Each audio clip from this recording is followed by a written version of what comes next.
This is Anything But Footy, and I'm getting that golden glow over me thanks to para-GB athletes and British cycling doing so well in Holland. As someone said to me who's been listening to the podcast, thanks for the feedback, by the way, we want more of it. And rate us on iTunes as well, because that gives us an idea about and gives us a good opportunity for iTunes to rate us. They're getting excited for Tokyo 2020, and we're getting them excited for it. So all I will say to that is now we know how the athletes are beginning to feel. I'm John. And I'm Michael, and there's less than 500 days to go to the Tokyo Olympics.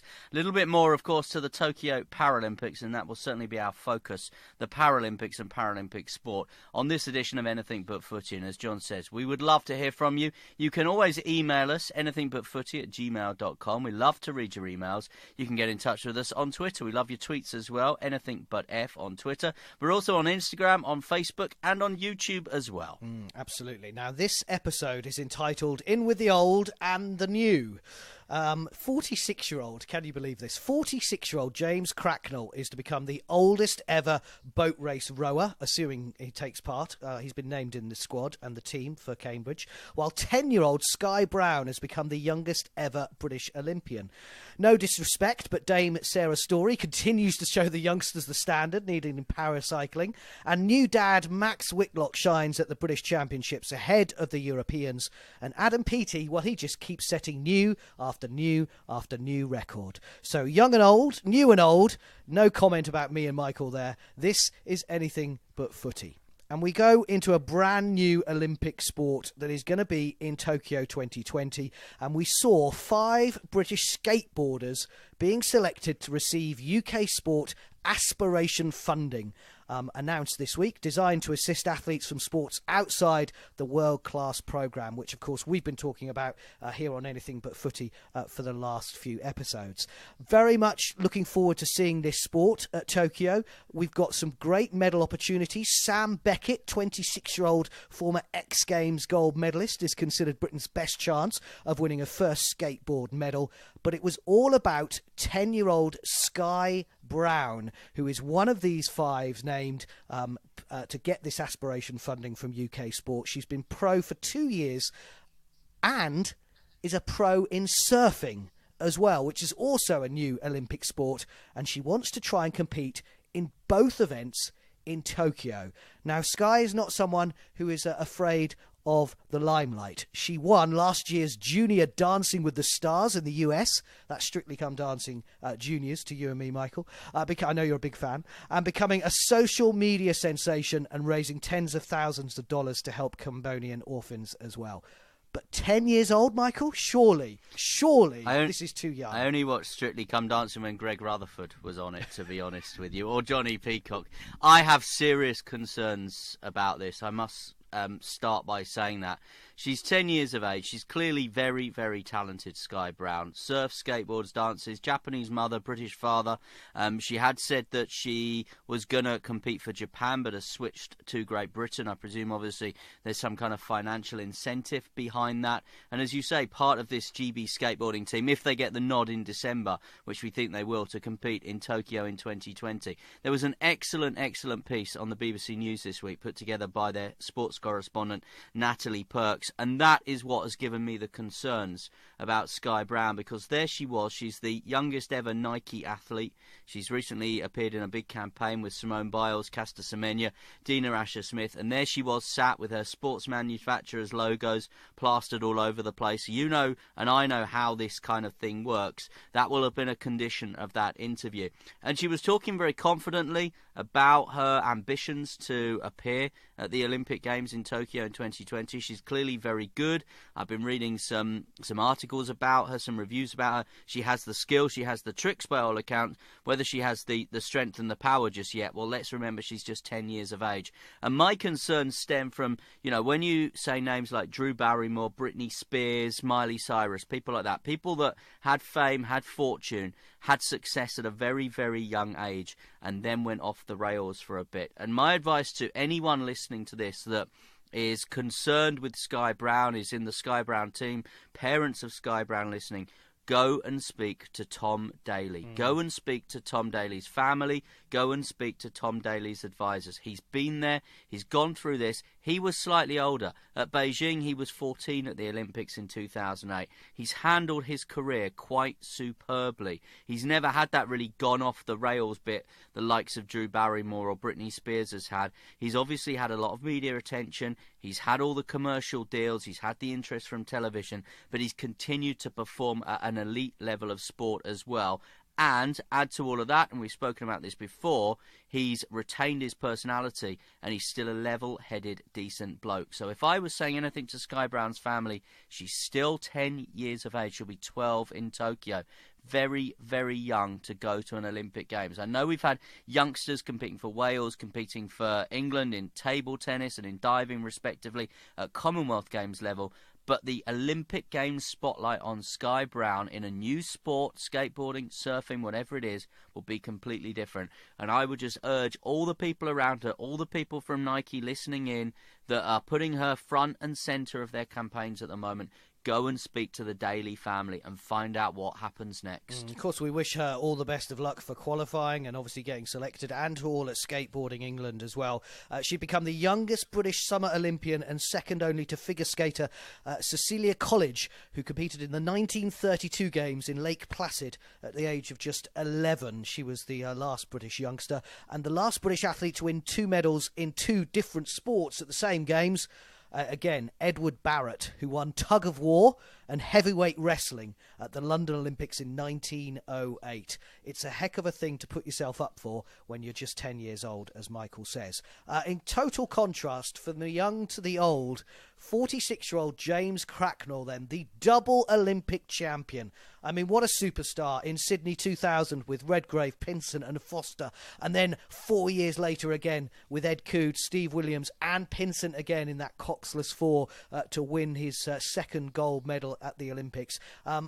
Retired in 2006 after rowing with Ben Fogle. Frankly enough to put anyone off. Totally understand that. But he's back in a boat, and he will be in the boat race team in 2019 for Cambridge University, just 9 years after tragedy struck when he was hit by a vehicle as he was cycling in Arizona and his helmet was struck in 2. It changed his life. Him and his wife Beverly Turner say it changed his life remarkably. He's more short-tempered and he's got epilepsy from it as well. But he's studying at as a Master of Philosophy degree in Human Evolution at Cambridge University. He's in the light blues. Of course, Pinsent was a dark blue. Now, Michael, what do you make of this 46-year-old James Cracknell? I mean, he is a superstar in terms of Olympic sport, and that's what we talk about here on Anything But Footy.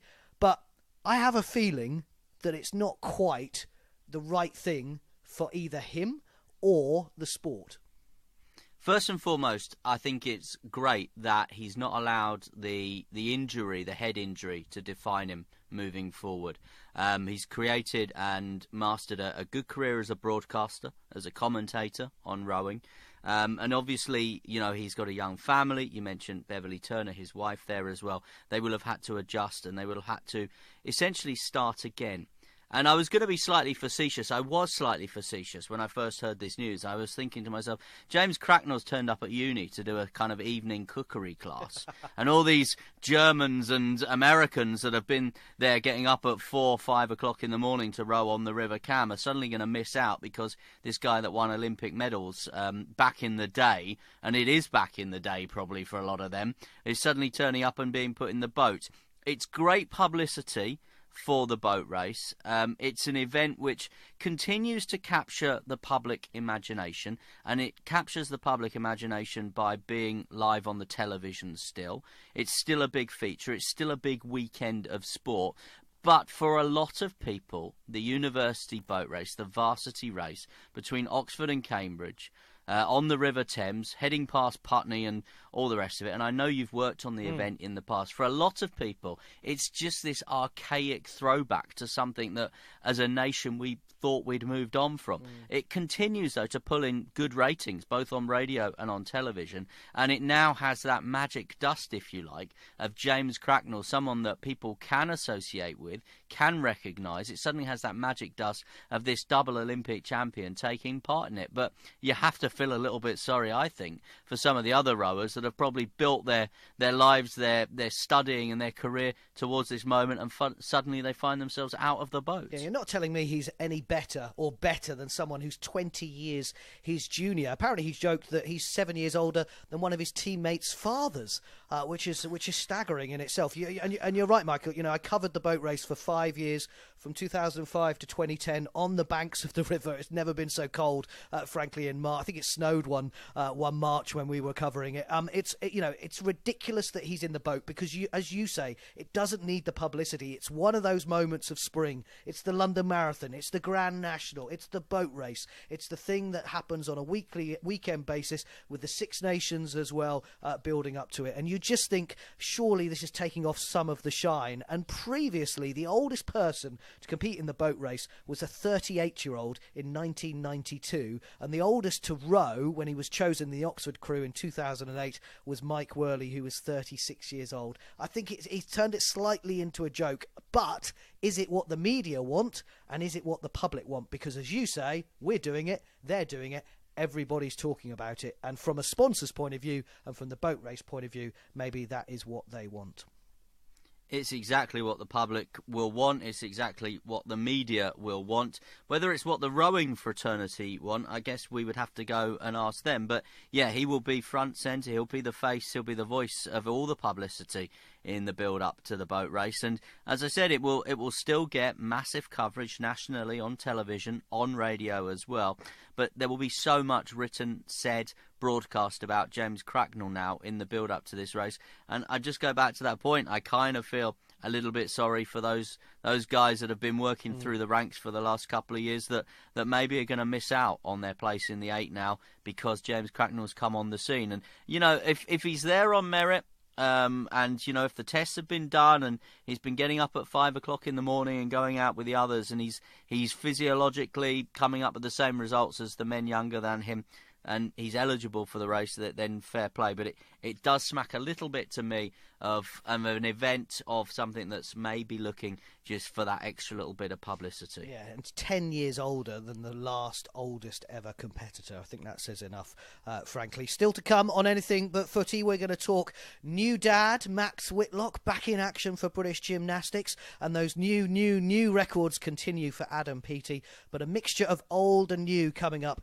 as we talk about British cycling continuing to dominate in the world of paracycling. A few episodes ago in Anything But Footy, we were talking about the World Track Championships and that British cycling, with just one gold medal, was thinking ahead to Tokyo 2020 but wasn't quite ready yet. It would be in the position, but I can tell you that British cycling have had its most successful, highest ever total of medals at the World Power Track World Championships, with 20 medals over the 3 days up in Apeldoorn in Holland. And what a performance from some of the big names and some new names as well. Michael, what caught your eye particularly?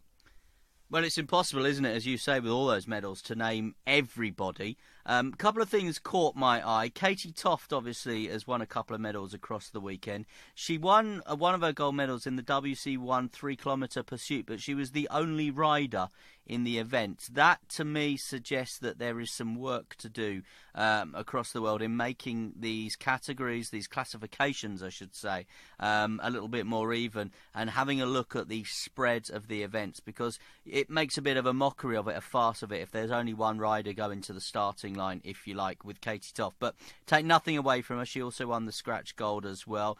Sophie Thornhill and Helen Scott, I met both of them down under at the Commonwealth Games, where paracycling is very much integrated with the track programme there. They've won another gold medal. They also won a medal earlier on in the week as well. But we go back to some of those names that we're familiar with, the likes of Kadina Cox, who we remember from the Paralympics, won both athletics and cycling medals. She won a gold medal in the time trial. She's been struggling with this really bad knee injury. And Jody Cundy, 16 rainbow jerseys in his career, 16-time world champion. I just think if Jody Cundy, maybe in a different discipline, in a different sport, had won 16 world championships, we'd already have crowned him Sports Personality of the Year.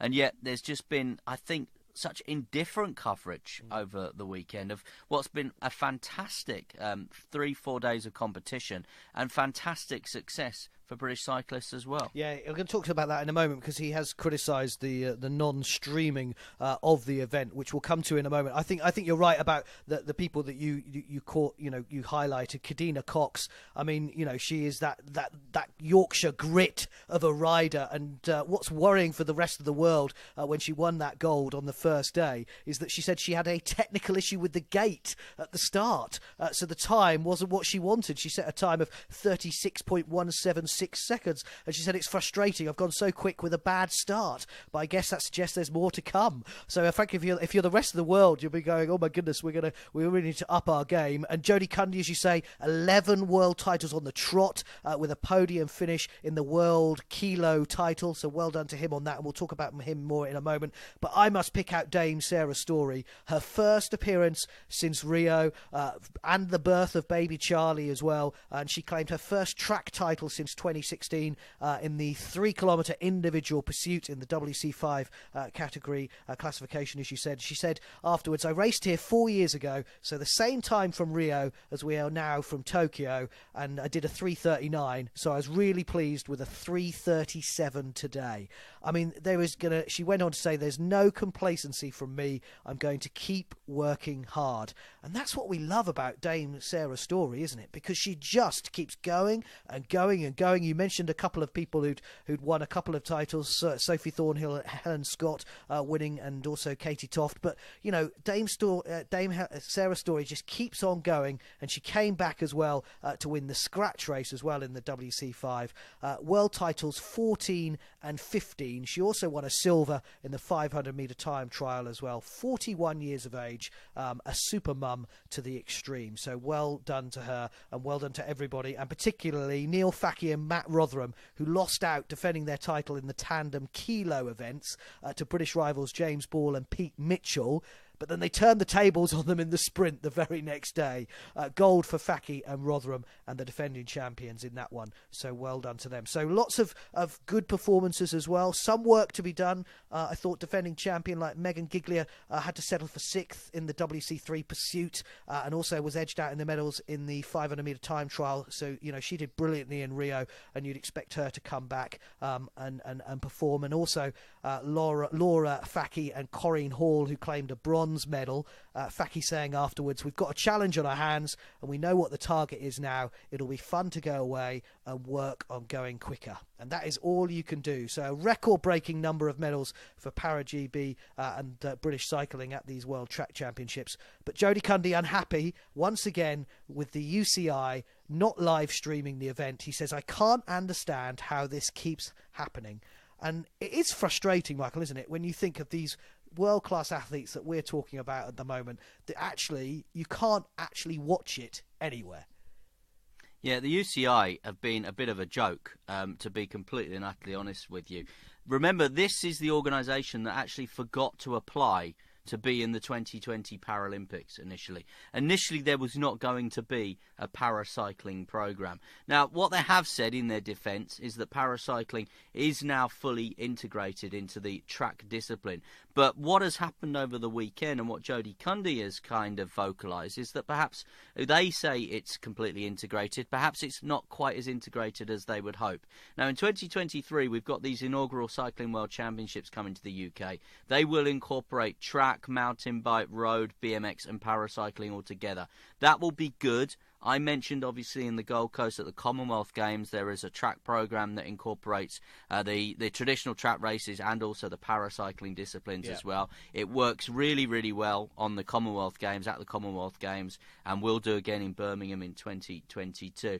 But Jody Cundy, I completely agree with him, because his efforts over the weekend again, and I said already, a 16-time world champion, he should be a knight of the realm in the way that Sarah Storey is a dame, because of his achievements.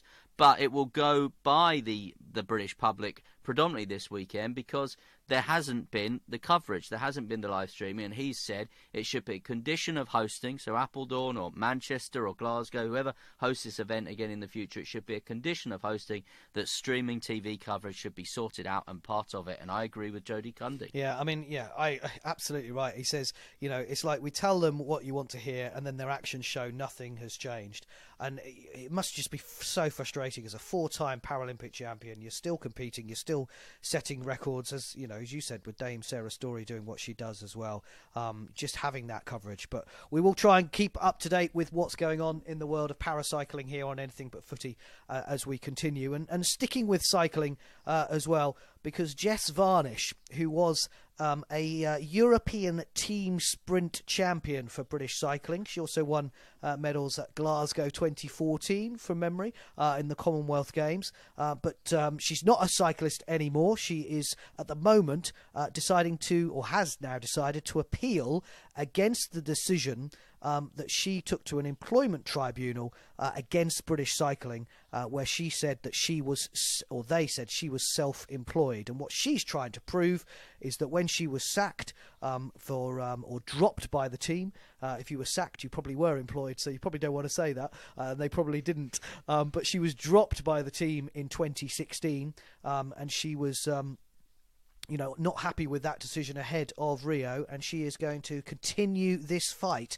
The original claim was against British cycling and UK sport. I mean, it would have huge implications on the way the sport is funded. I suppose my take on it slightly is it seems a bit weird.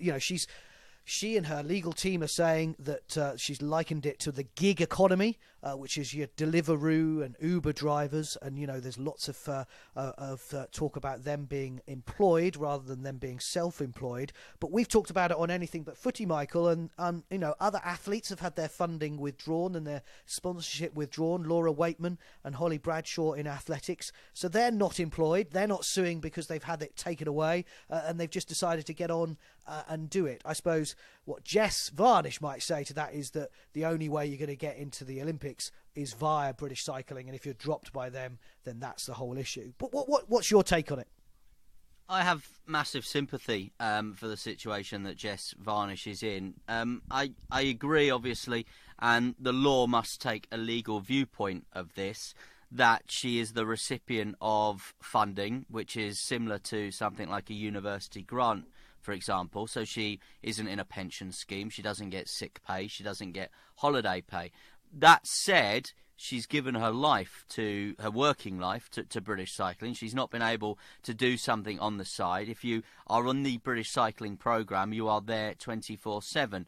I remember spending some time with Jess Varnish in the build-up to the 2012 Olympics, where it didn't work out for her and Victoria Pendleton. She obviously felt that 2016 was her chance for a bit of retribution. She could not join the London 2012 party in the way that everybody else seemed to. She was one of the few stories from London 2012 that went the wrong way as far as London and Team GB was concerned. So she thought, and she must have really targeted Rio 2016 as being the games for her, and then to be dropped just ahead of the games in the manner that she was. I can understand her frustration, and I can also understand then the way that she feels that having given her working life to this programme, having been there and turned up for work and had to clock in and clock out and all the rest of it, she then just feels that they could just ditch her like they did and move her out the programme and just say thanks but no thanks. And yes, she's obviously taken it badly. She's gone to this employment tribunal. She's now dropped that case against UK Sport, and that is the bigger picture.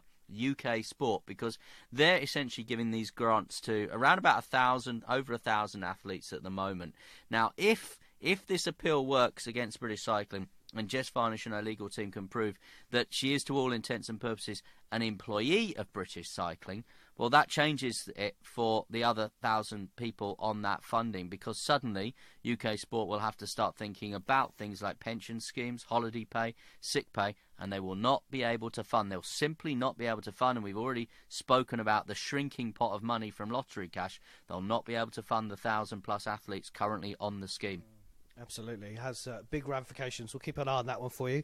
Anything but footy. Well summed up, Michael. On to British Gymnastics, who are well funded, of course, now, thanks to the likes of Lewis Smith and Max Whitlock, who is... Beth Tweddle. And Beth Tweddle. Yes, good point. My favourite medal of London 2012. I had two favourite medals quickly at London 2012. Tom Daley winning a bronze, because I thought it was fantastic reward for the way he basically took diving onto a different level in this country. And Beth Tweddle as well, because without her medals at World, European, and then finally at Olympic level, we wouldn't have seen the success that we've seen with the likes of Max Whitlock and others. Fair point. I will slap my wrist for that one. Absolutely right. I forgot about Beth, and that's a poor show on my part. But Max Whitlock is one of the stars. And I think it's interesting with British Gymnastics because there's a bit of a changing of the guard. There's a lot of new names coming through. But Max is coming back into form probably at the right time. He will have taken a bit of time away. Absolutely came back at Gold Coast. Was in slightly surprised with some of the results and the performances at the Gold Coast when you were down there, Michael, as well. But, you know, this is a groundbreaking British gymnast. His first ever, our first ever Olympic gold, and then turning that into double gold in Rio, of course. One of the nicest people in sport, and now a dad as well. Baby Willow is just a few weeks old, and he was actually cradling her while doing the stretches before the British Championships, and before taking his pommel title, his best event, of course, and those British Championships in Liverpool. He scored on the pommel 15.350, which anything on a 15 for gymnastics is pretty impressive stuff. And it's given life a different perspective, I would have thought, going into Tokyo, but it's probably made him stronger, and he's looking to do more in Tokyo as well. You know, just 26 years of age. He is the daddy of great British gymnasts, with Niall Wilson injured at the moment as well. You've got the likes of James Hall, who dominated the men's competition from start to finish, won the all-round event for them, and then 19-year-old Ellie Downey, who's had 2 ankle operations since winning the Euro title 2 years ago, winning the women's all-round event. It's impressive to see these young people doing so brilliantly at gymnastics and really encouraging the next generation to continue that success of Tweddle, as you said.